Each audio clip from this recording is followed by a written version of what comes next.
Bom dia, irmãos, que a graça e a paz do nosso Senhor Jesus esteja em cada coração. Passando para trazer o resumo da leitura de hoje. Hoje nós fizemos a leitura do capítulo 4, 5 e 6 do Evangelho de Mateus. E o capítulo 4 começa com Jesus sendo levado pelo Espírito ao deserto para ser provado pelo diabo. Ele fica ali jejuando durante 40 dias e 40 noites. E ali ele é provado pelo diabo e ele vence cada uma das tentações, cada uma das provações. E é interessante que Adão, que era o representante da humanidade, ele estava no paraíso e ele perdeu, ele caiu. Jesus estava no deserto e ele venceu todas as provações do diabo. Logo depois, quando ele sai do deserto, ele volta para Galiléia e ele começa a pregar que está próximo o reino de Deus. Ele começa a chamar o povo ao arrependimento. E nós vamos ver que o povo que vivia em trevas viu grande luz, resplandeceu sobre eles a luz de Cristo, a luz do Evangelho. Nós vemos logo depois a vocação dos discípulos. Jesus ele caminha pelo mar e ele chama os seus primeiros discípulos. Ele chama Pedro e André, depois ele chama Tiago e João. E então o capítulo 4 termina dizendo que Jesus percorria toda a Galiléia, ensinando nas sinagogas, pregando o evangelho do reino e curando todos os enfermos, toda sorte de enfermidade entre o povo. E aí nós entramos então no capítulo 5, onde nós vamos falar sobre as bem-aventuranças. Jesus ele sobe no monte e ali está a multidão, ali estão os seus discípulos e Jesus começa a falar sobre o reino, sobre as regras do reino.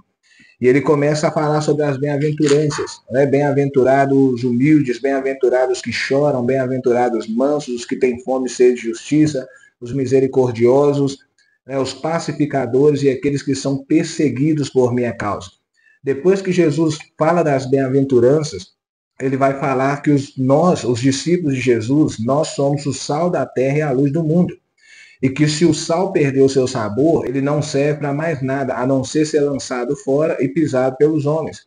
Nós somos a luz do mundo e Jesus vai dizer que a nossa luz tem que brilhar diante dos homens, para que eles vejam as nossas boas obras e glorifiquem o nosso Pai que está no céu.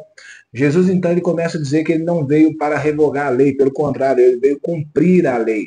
E agora Jesus ele começa a trazer a interpretação correta dos mandamentos. E ele começa a dizer sobre o homicídio. Ele fala, vocês ouviram que foi dito aos antigos, não matarás, e quem matar está sujeito a julgamento. Aí ele vai dizer que aquele que odeia o seu irmão já comete assassinato no coração.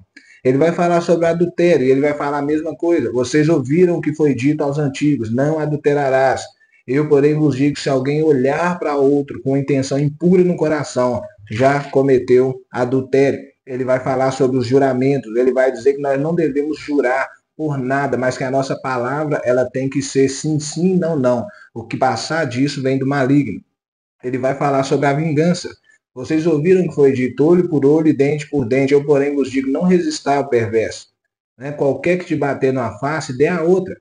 Não resista ao perverso. A vingança, ela não nos pertence. Deus vingará cada um no último dia. Então, Jesus termina o capítulo 5 falando sobre o amor ao próximo. E ele diz assim, olha, vocês ouviram que foi dito, amarás o teu próximo e odiarás o teu inimigo. Eu, porém, vos digo, amai os vossos inimigos e orai por aquele que vos persegue. E assim nós terminamos o capítulo 5 e entramos no capítulo 6 do Evangelho de Mateus, onde ele continua o Sermão do Monte. E ele vai falar agora sobre a prática da justiça. É interessante que em todo esse tempo Jesus está falando sobre a motivação, a intenção do coração. Não é apenas cometer o ato ou não. É a motivação da pessoa ao cometer aquele ato. E Jesus, então, ele vai falar a mesma coisa. Olha, guardai-vos de exercer a vossa justiça diante dos homens para serem vistos por eles. E Jesus, ele traz aqui 3 pontos da vida do cristão. A caridade, a questão de dar esmola, de ajudar o necessitado. Ele fala, olha, quando deres esmolas, não espalhe com trombetas para serem elogiados pelos homens, para serem vistos pelos homens, mas faça em secreto, e Deus que te vê em secreto te recompensará.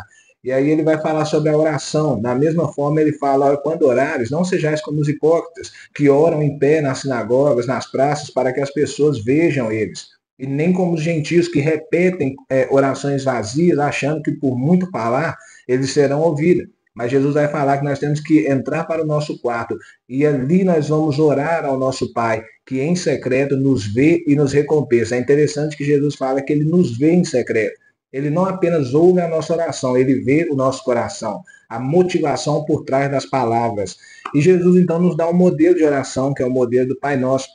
Lembrando que esse modelo não é para ser repetido, né, como um mantra ou uma reza mística, mas é um guia para as nossas orações. Logo depois, Jesus ele vai falar sobre o jejum, e ele fala a mesma coisa. Quando jejuarmos, não podemos ser como os hipócritas que jejuam para serem vistos pelos outros, mas nós temos que fazer isso para buscar a Deus, né, em secreto, e o nosso Pai, que nos vê em secreto, nos recompensará. Jesus, então, ele fala que nós não devemos acumular tesouros na terra, mas devemos acumular tesouros no céu, porque no céu a traça não corrói, a ferrugem não corrói, o ladrão não rouba. E ele termina dizendo que aonde está o seu tesouro, aí está também o seu coração. Ele vai falar que os nossos olhos são a lâmpada do corpo, e se os nossos olhos forem bons, todo o nosso corpo será iluminado. Mas se os nossos olhos forem maus, todo o nosso corpo estará em trevas.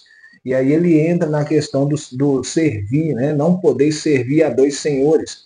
Não poder servir a Deus e ao dinheiro. Por quê? Porque você vai amar um e vai odiar outro. Então ele fala sobre a ansiedade da vida, ele fala, olha, por isso, né, por isso, já que vocês servem a Deus e não ao dinheiro, então não andem ansiosos com coisa alguma, porque Deus ele cuida de nós. Olha as aves no céu, olha o lírio do campo.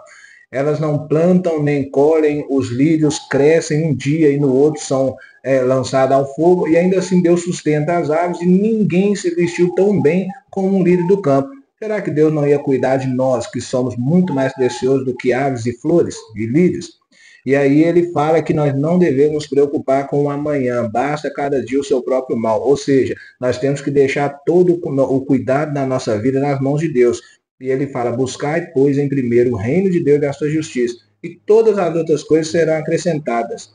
E assim nós terminamos a nossa leitura de hoje. Que Deus abençoe e até a próxima.